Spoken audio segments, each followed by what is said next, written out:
CJ Flyer back with another YouTube video. The Dallas Mavericks ownership is incredibly scared right now. Despite all of the propaganda pieces they've put out, all of their lame excuses as to why Luka was traded, they are fearful of the incredibly negative public perception and especially the reaction from the fans, not only online, but in the protests outside the arena, as well as some fans starting to show their displeasure inside the arena as well.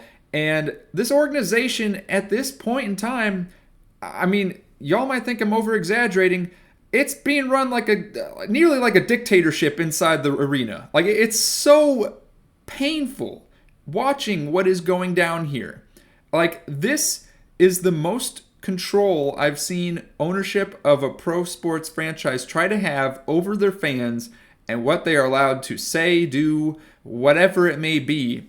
And it's going to start hurting their bottom line. I'm very convinced. And we're just going to show a recap of everything that went down yesterday. And it's not even just the negative perception from fans, but we're also seeing some all-time greats showing more support for other teams rather than the franchise that they played for. So, first off, I want to start with this post right here. This was in regards to the protests outside of the American Airlines Center last Saturday before the Mavs-Rockets game and Anthony Davis's debut. Tim here, good old Tim, ESPN reporter, covers the Dallas Mavericks. He came out and said clearly lines have been crossed. He talked about how there's been death threats against Nico Harrison and the ownership. And Grant here is a local reporter. He's an independent journalist as far as I'm aware. He's got his own website. I'm going to give him a shout out in a second. But he went straight to the source. He went to Dallas police and asked, hey, what's the situation? Are there any threats to Nico Harrison's safety, to his life or anything? No threats at this time, is what the police said, which clearly states how there's this fabricated narrative that the Mavs fans are these ruthless, just uncivilized folk that are trying to, harm the GM of the Dallas Mavericks. This is just an example of the propaganda that's been put out by the Mavs organization to get people feeling a certain way, to get people feeling bad for them, to feel like, hey, they shouldn't be getting this much criticism. They're still a winning team. They still got the pieces for a championship. And these fans that are just going off the rails, hating on them, look, they're throwing death threats at him. They're going to come in with, potentially come in with weapons. The police have been alerted. They're on edge. It's like, come on, man. Putting out all these lies to the national media. And we got the local journalist here, independent journalist. Shout out to Grant once again. Confirming with the police themselves that there's no known threats leading up to the protests on Saturday. And for anyone that saw the clips of the protest, I mean, as far as protests go, I'd say is pretty peaceful, pretty friendly. Just a group of, disgruntled fans coming together and sharing their dislike of the trade. I don't know what else to say to you. I mean, there was not a whole lot of violence going on last Saturday. And Tim here from ESPN, he got community noted on X. The police have said they're not aware of any threats at this time. And then he went on Windhorse podcast and called out Grant and said he's a wannabe journalist. I mean, come on. It's just as any sort of little criticism at all.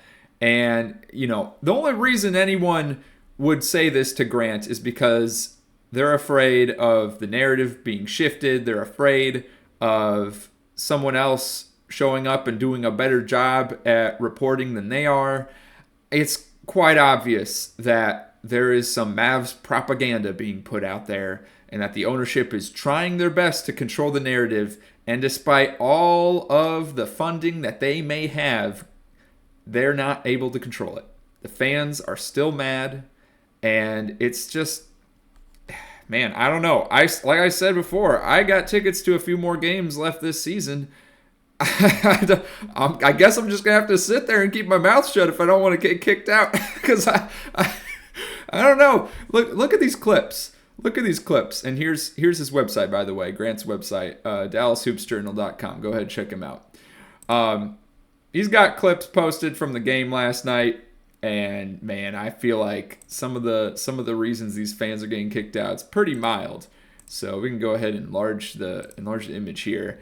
And you'll see the fan. He's like right here. He kind of stands up, and I don't know about that. I don't know if that was a hand to throat maneuver. That's a little bit too much, but who knows what he's yelling? But clearly he wasn't yelling something that the ushers were too happy about, as they start coming up, and eventually they bring the police, and he gets kicked out. Okay, so I don't know what that hand to throat gesture was. That might have been a bit violent.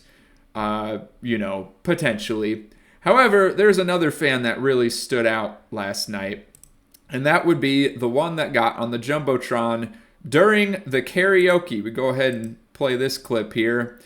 So every game, also, I need to preface with this. Apparently, I didn't even realize this while I was watching the broadcast last Saturday, but apparently during the Mavs-Rockets game, they did not allow any fans on the Jumbotron like they normally do for different in-game events. They usually have this karaoke cam every game. Fans get to vote on which song they would like to do the karaoke for prior to tip-off with the QR code on the Jumbotron.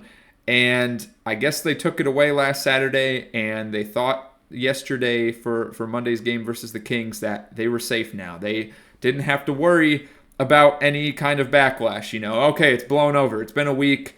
We're over it. AD had a great debut. Everything's fine. We're all good. Nothing to worry about. Monday night game against the Kings. Who even cares? It's a Monday night game against the Kings. I mean, there's plenty other, day after the Super Bowl, people probably aren't even watching this game. It's fine. It's fine. Who cares? But yeah, during the karaoke, as you can see, we have this guy come up, and he mouths the words, "Fire Nico." What a legend. What an absolute legend. And not only did he do that, so they immediately had to change the camera, but him and his friend sitting next to him had a couple signs that they brought to the game. Fire Nico. Stands out pretty well. I mean, it's a bright neon green. So, and then after that, he does end up getting kicked out, as you can see. The ushers coming over like, hey, time for you to get out of here, buddy. Him and his friend both. So they got kicked out of the game by the security for mouthing the words "Fire Nico" and holding a sign that says "Fire Nico." I mean, the Mavs, of course, are within their right. It's their business. They are within their rights to kick anyone out for any reason whatsoever. But that doesn't change the fact that this is incredibly soft. And this just paints a picture that you're just weak. You're very weak. You're not willing to stand behind the decision you made. You've hardly come out and talked about it at all. I mean, not addressing the backlash, pretending like everything's fine. And as soon as anyone has the slightest bit of criticism they'd like to share, out of there. Get out of there. We don't welcome that. Everyone just sit down, smile, enjoy your game. And the team sucks. The team sucks now, too. And look at this. Fans have started to voice their concerns, not only with their words, but with their actions. This is during the overtime period, I believe. Let me read what Grant's post said. Yes, start of overtime versus the Kings. Huge game. We had Kyrie score, I believe, 30 points that game. A couple other players. Dinwiddie had a solid game. It's a tight game against a team that's also fighting to make it to the playoffs in the West. You would think that the crowd would not be this quiet, this empty. Look, this is the most empty. Also, again, to preface, this team, up until last week, and probably still, to be honest, it'll take a while for the numbers to average out, the Mavs led the league in attendance per game. And now we have this during overtime of a close game versus a Western Conference foe that you're fighting with to get a playoff spot. And this is what the arena looks like. Just barren. I'm not even sure it's 50% full here. This is looking more like, shades of 40%, 30%. There are so many empty seats. So I don't know what kind of goodies, typically before these Mavs games, these home games, they'll have like these posters or like other type of free Mavs gear that they'll have at the seats. Heck, I might start walking around and picking up all kinds of free Mavs gear because there's sure going to be a lot of it. I don't know that, if it's worth keeping or not. We'll see. But but there's going to be a lot of free goodies at these games now. Not even filling half the seats during a close overtime game. Unbelievable. And then, just to make things even worse, and I feel bad about this. By the way, I've said it before and I'll say it again. As a former Mavs fan, or I guess sort of a current Mavs fan, I can't support the team anymore, or I'm not cheering for them with this current ownership and management. But I still support the players, and at the very least the original players from the run to the finals last year. I feel absolutely awful for Daniel Gafford, for Derek Lively. For any of these folks that are getting injured, it's been tough to watch, and you hate to see it. You really hate to see it. Mavs fan or not, pro Nico Harrison or not, which I think I've clearly stated my opinion on how I feel about the matter. But this just really sucks to see. Who knows how long he's out? But he had a pretty tough fall. Not what you want to see, whether you're a Mavs fan or anything else. So right now it's listed as day-to-day, but we don't really have the full story yet. So now the Mavs, the only center they have is the G League player that they signed, Kyler Kelly. Signed him a couple weeks ago because now they're down. They don't have Daniel Gafford. They don't have Derek Lively. They don't have Dwight Powell. They don't have Anthony Davis, who can play the 5. Maxi Kleba was in the trade for Luka to the Lakers.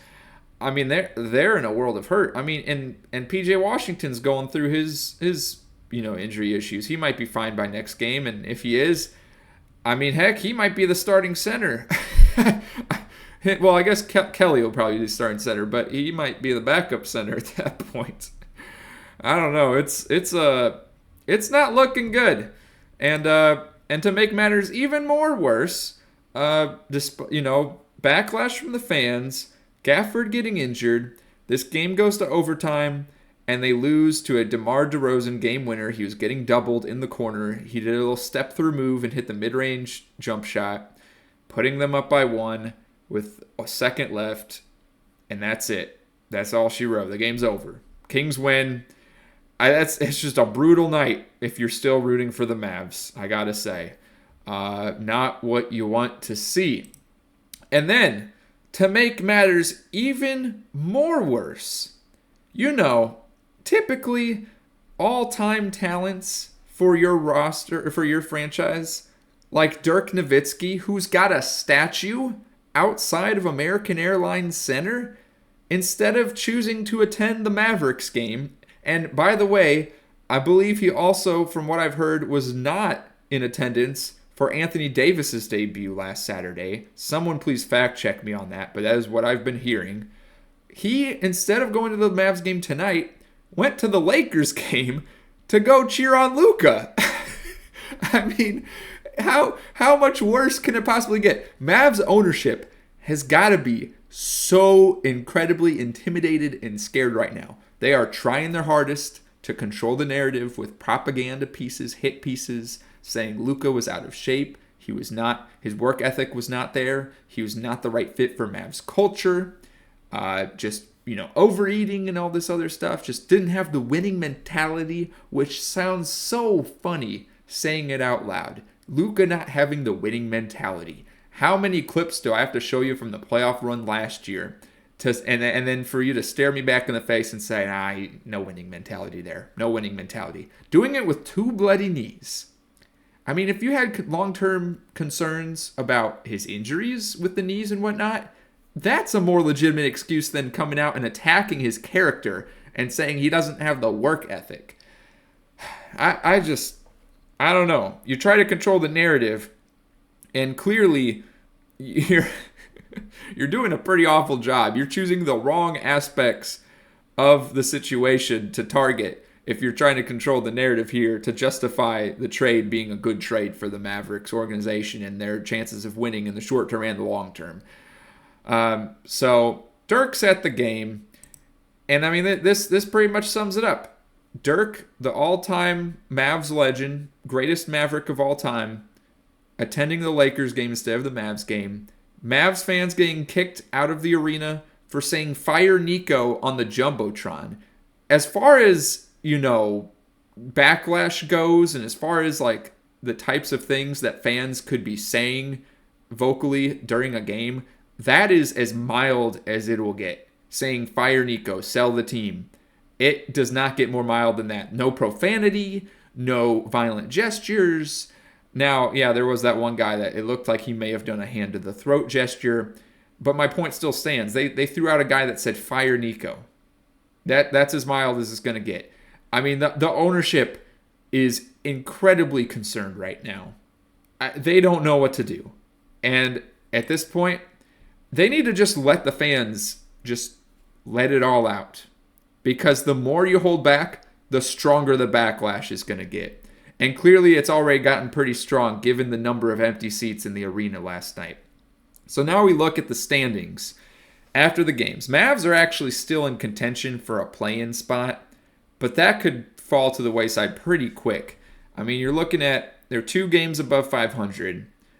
But if you look at below the 10th slot, you got the Suns. Now, the Suns, of course, got their own issues. The Warriors got their own issues. But you could easily fall to the 11th spot at this point. The Spurs could start winning games after they made that trade for De'Aaron Fox. They got Fox, Wemby, Castle, Harrison Barnes, Chris Paul. I mean, they got a good squad. So the Spurs could start winning games. Yeah, they've been 4-6 in the last 10, but there's a chance they could start winning some games and climb up the standings. So the Mavs are in trouble. They talk about making this move in the short term, a move to win now, even though no one believes that. And I mean, you could make the case that, well, we couldn't foresee all the injuries happening. I mean, I guess that's true. But Luka's out there playing and he's not injured and AD's injured. So explain that to me. Trading the supposed poor work ethic, lazy, out of shape player but he's playing, but AD's not.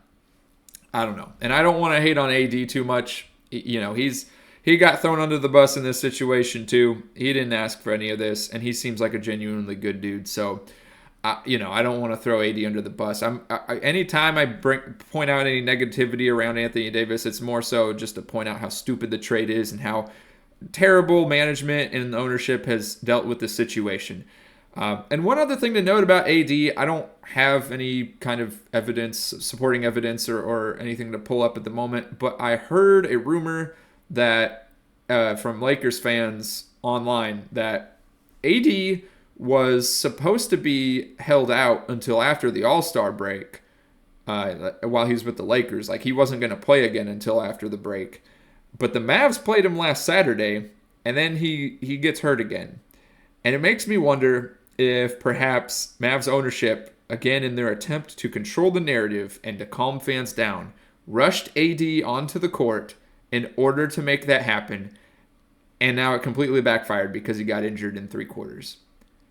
I mean, their attempts to make fans happy again and to get the mad fans to quiet down, it's absolutely pathetic. It's the worst I've ever seen in professional sports, at least in recent history, and I'm utterly disappointed. Again, these tickets aren't worth much anything anyway. I'm still going to these games, and I'm going to be going to that Mavs versus Lakers game in April, rooting for Luka, and that game might be, that one's going to be incredibly hard for them to keep fans calm. I don't know how, especially when you're going to have a large number of Lakers fans or recently new Lakers fans transitioning over from Mavs to Lakers fans. I don't know how they would stop the entire crowd from chanting "Fire Nico." What are you going to do? Kick out the entire, all the fans in attendance? I would not be shocked if that game in April, I know it's a couple months from now, so you could imagine maybe things will simmer down, but I don't know. It's been a week already, and I'm still like uptight about this whole thing. Like I still have a fire in my belly from it all. So who knows what's gonna happen? I'll share my thoughts, as I go to these games and continue making these videos, covering the Mavs, covering the other NBA teams. Shout out to Luka for a good debut.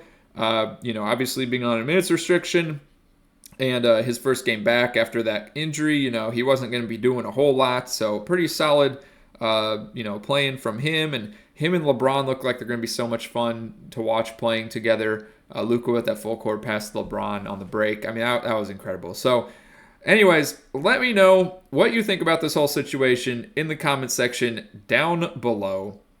And go ahead and click one of the other videos on your screen right now for some more NBA discussion.